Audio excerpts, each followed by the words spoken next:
Je ne considère pas que les hommes soient méchants. Il y a beaucoup de petites réflexions, de petites piques, mais c'est pas par méchanceté, c'est pour agacer. Je ne suis pas, entre parenthèses, bêcheuse. Je ne me vexe pas pour des réflexions qui pourraient être pas sexistes, mais je veux dire en rapport à mon sexe. J'ai tout entendu et je suis prête à tout entendre. J'ai peur de rien en quelque sorte.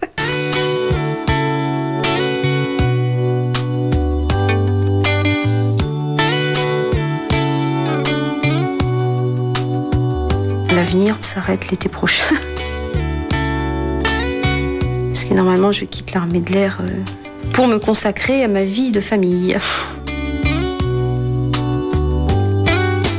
Ça va être très très difficile de couper les ponts avec ce milieu. Enfin, néanmoins, mes enfants ont besoin de moi. Donc, c'est à moi de faire encore une fois de plus preuve de caractère pour tourner le dos à ce métier et puis passer à autre chose.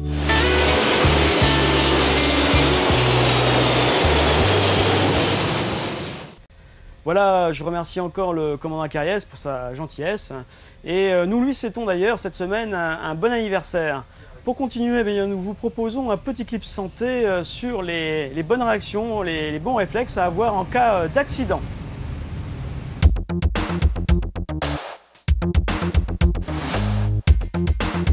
Le 18. Le 18. Le 18. Pile. Le 17. Ouais, bien. Les pompiers. Le 15. Pardon. Faut appeler les pompiers. 22.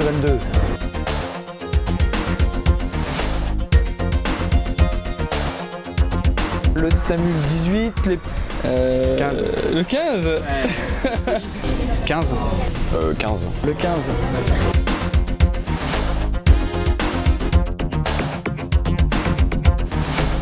La police 17. Alors ça, je ne sais pas. C'est 16, je crois. 17. Le 17. Ok, 18. Ouais. Ah, c'est l'inverse, les pompiers 18 et c'est les polices 17. Ouais. Mais de toute façon, il y a un des deux qui va venir, c'est clair.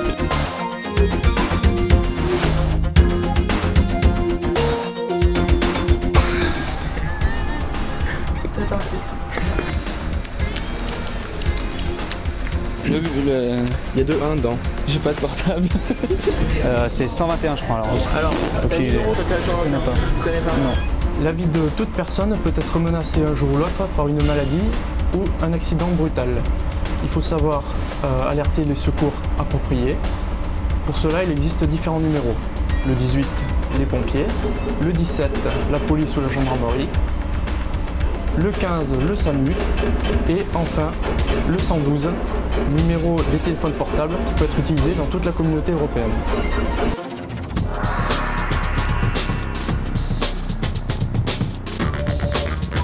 Position latérale de sécurité. Position latérale de sécurité. Position qu'on prend en cas de secours. Ah, je connais qu'un PLS, c'est la position latérale de sécurité. PLS, position latérale de sécurité. Position latérale de secours.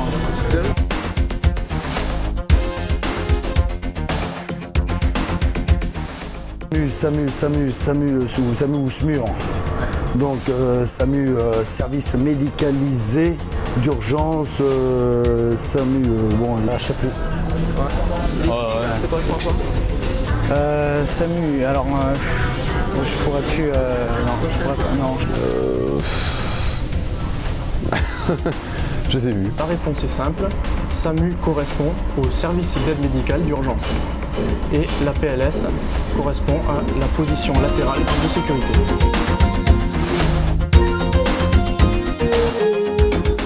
Je lui pince le nez, moi. Je mets pas la tête en arrière, déjà.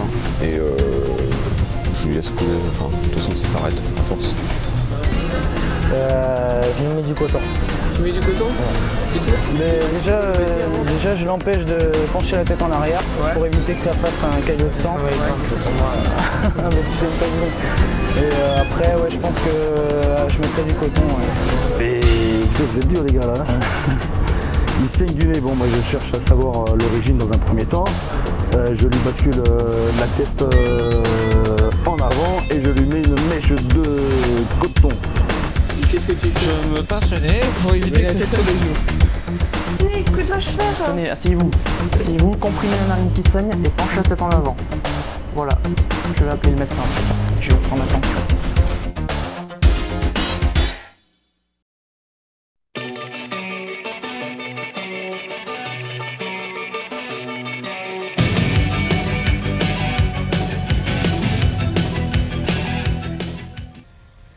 Voilà, CDG.com vous invite à suivre son deuxième clip, un clip dédié au groupe Exocet, lors de son concert le 27 mai dernier sur le pont d'Envol.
Should I stay or should I go? Should I stay or should I go now?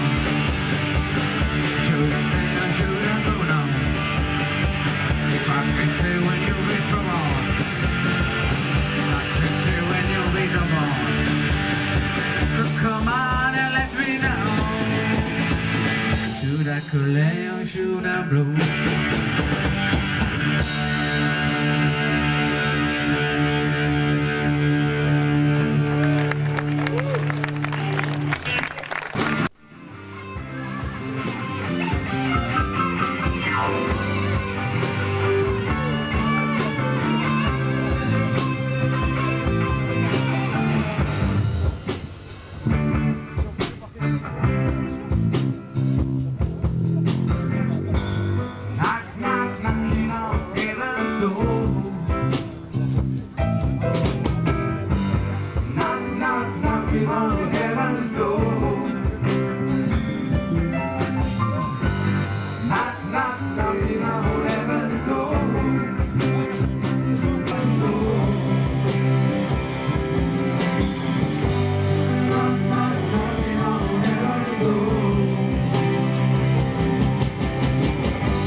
Merci.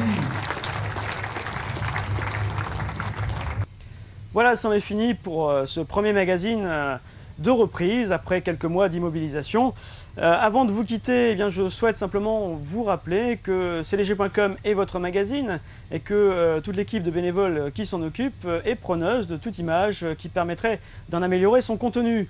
Voilà, donc pour nous contacter, il suffit de faire le 3506, le 3530, demander le maître Valois ou le second maître Marceau. Voilà, il ne me reste plus qu'une seule chose à vous dire ce soir, eh bien, c'est de vous souhaiter une bonne soirée et de vous donner rendez-vous pour une prochaine émission du magazine CDG.com la semaine prochaine. Voilà, toute l'équipe vous dit à bientôt. Remember we played together.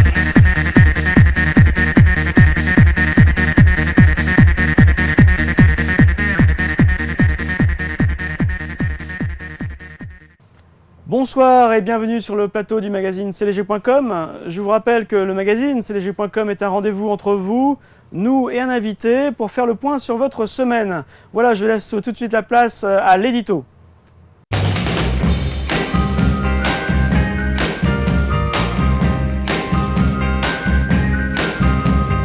Bonsoir, ce soir nous vous proposerons quelques brèves relatant les différentes activités sportives, officielles et musicales de notre semaine. Le portrait de cette semaine est consacré au quartier maître Turpin, avec lequel nous découvrirons les différentes facettes du car en passerelle. Nous vous proposerons par la suite un reportage mettant en avant les premières présentations en rame liquide avec la Meuse, ainsi qu'un de nos désormais célèbres micro-trottoirs. Cette émission se terminera enfin par une présentation des différents talents musicaux qui sont peut-être cachés à bord. Et je vous laisse de suite avec la rubrique des brèves.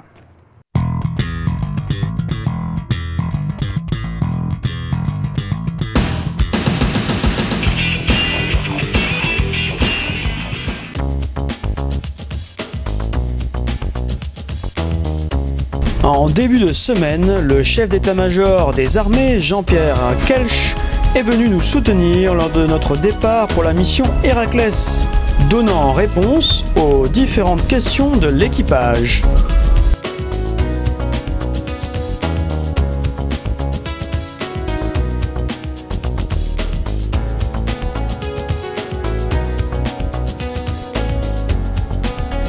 Le franchissement du détroit de Messine en milieu de semaine aura permis à certains de faire perdurer des traditions, malgré la disparition de leurs origines.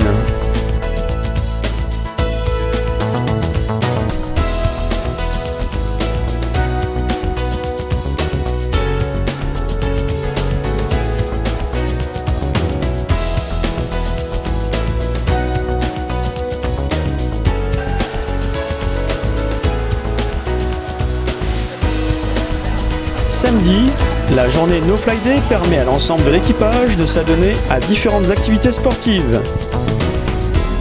Certains se motivent comme ils peuvent, n'est-ce pas mademoiselle ?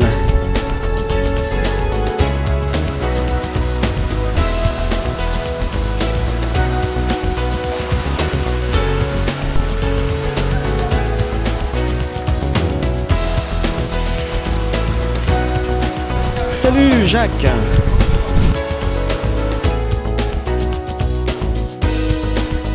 Samedi encore, un premier loto permet de découvrir notre nouvelle Asfoy en pleine action.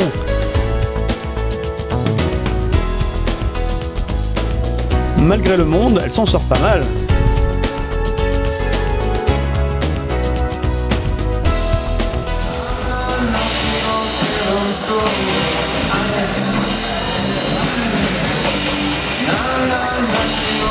Samedi toujours, le groupe Exocet fait son premier concert de la mission au hangar avant.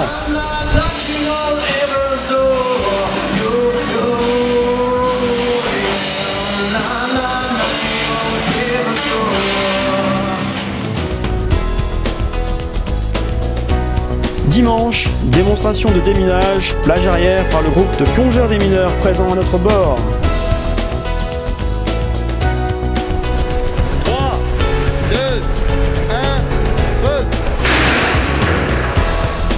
Nous leur donnons rendez-vous la semaine prochaine pour un grand reportage. À bientôt, au revoir.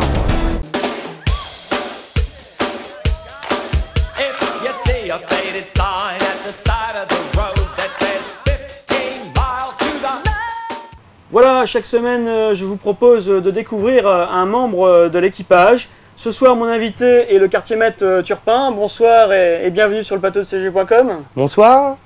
Alors, tout d'abord, peux-tu brièvement te présenter à l'équipage ? Oui, tout à fait. Donc, je suis le quartier maître Turpin, timonier du service CDN, conduit du navire, et je travaille à la passerelle de navigation en Golfe 09. Alors, comme tu viens de nous le dire, tu travailles à la passerelle. Alors, à la passerelle, comment fonctionne-t-elle en fait déjà ? Et elle s'articule autour de différents modules ? Oui, tout à fait. Enfin, nous, à la passerelle, on préfère dire pupitre. Donc, elle s'articule comme tel. Le pupitre commandant, où se trouve forcément le commandant. Ensuite, suivi du pupitre chef du car, qui s'occupe de tout ce qui est navigation. C'est lui qui est responsable de la navigation quand le commandant n'est pas là, donc qui assure sa suppléance. Ensuite, nous avons le pupitre adjoint de car, pupitre adjoint de quart, donc qui s'occupe de tout ce qui est navigation proprement dite sur la carte et sur les logiciels qu'on a à côté, et qui s'occupe du radar. Nous avons ensuite la place, le pupitre officier de manœuvre, qui lui s'occupe plus des manœuvres difficiles, donc tout ce qui est manœuvres portuaires, accostage, appareillage, tout ce qui est rame, ravitaillement à la mer, et le passage tel que les bouches de Bonifacio par exemple. Voilà. Ensuite nous avons le pupitre trans, alors c'est tout ce qui concerne les liaisons extérieures, et enfin le pupitre transmetteur d'ordre, barre et machine.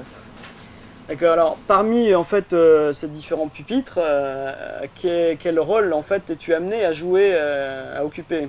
Alors moi en tant que quartier maître de première classe, j'occupe comme place une place de phoniste, donc au pupitre trans, et tout ce qui est liaison extérieure avec les autres bâtiments. Et je parle donc en anglais et j'envoie des messages sur tout ce qui concerne la navigation et les exercices. Je fais aussi office de timonier de quart, donc je suis l'adjoint de l'adjoint de quart, au pupitre adjoint de quart, et là je m'occupe aussi de tout ce qui est navigation, je remplis tout ce qui est journaux de bord. Tu marques les points aussi, non? Tout à fait, les points sur la carte, et je remplis tout, je m'occupe aussi du journal de navigation, journal de bord, des signatures, etc. Aussi, tout ce qui concerne, je suis en renfort, tout ce qui concerne par exemple le RAM, ravitaillement à la mer. Ravitaillement à la mer qui, pour moi, se situe au pont 11, où entre les bâtiments, j'effectue des pavillons à bras. Donc, les signes qu'on a vus. Voilà, tout à fait, tout à l'heure. J'effectue aussi du SCOT, donc du morse lumineux. Voilà, entre les bâtiments. Et ça, c'est donc pour le RAM. Ravitaillement à la mer. Ensuite, nous avons aussi les navresses, navigation en euro serré, dès qu'on part, dès qu'on revient, dès qu'on arrive près des côtes, on fait des points toutes les 2 minutes. Donc là, vous êtes en fait sous casque, c'est ça? Sous casque, c'est ça, et on donne des relèvements pour pouvoir faire un point. Donc 3 relèvements donnent un point, et un point sur la carte toutes les 2 minutes, et voilà. Et on se situe. Ok, bon alors, bon ça c'est ton travail, hein, c'est ton boulot. Lorsque tu quittes ton quart, en fait, tu te reposes, tu manges comme tout le monde, j'imagine. Tout à fait. Ouais, Mais en fait, quels sont tes loisirs à bord? Alors mes loisirs, je vais une fois de temps en temps à la salle de distraction pour voir ce qu'il y a, boire un petit café, vite fait. Sinon, j'aime bien aller à la salle de lecture. Tu es un féru de lecture en fait. Tout à fait, tout à fait. Ça, je précise fortement la lecture. Tu passerais des heures à lire. Ouais, quasiment, ouais, si j'avais. Pas de domaine particulier, toujours. Ouais, ouais, toujours. Et voilà. Et la plage arrière pour fumer. Malheureusement, je suis un fumeur. Bon, ben il en faut. Ensuite, eh bien, j'ai cru comprendre que bientôt tu allais quitter la marine. Ouais, tout à fait. Alors, en faisant un bilan rapide, qu'est-ce que la marine nationale finalement t'a procuré, t'a apporté, je dirais au niveau professionnel tout d'abord, et puis au niveau personnel ensuite? Bah, au niveau professionnel, je peux te dire que la marine m'aura apporté un peu plus de rigueur, en sens où on est obligé d'être rangé, on est sur un bateau, donc c'est beaucoup plus petit, on a beaucoup moins de place, donc on est obligé de faire des efforts de rangement. Donc tout ça, on acquiert un peu plus de rigueur. Et aussi la polyvalence, étant donné que ma spécialité est quand même assez complète. Je fais un peu de météorologie, de la navigation, des alphabets avec le pavillon à bras, le SCOT, donc ça va. Ça me donne une bonne polyvalence, je pense. Donc quel est le souvenir en fait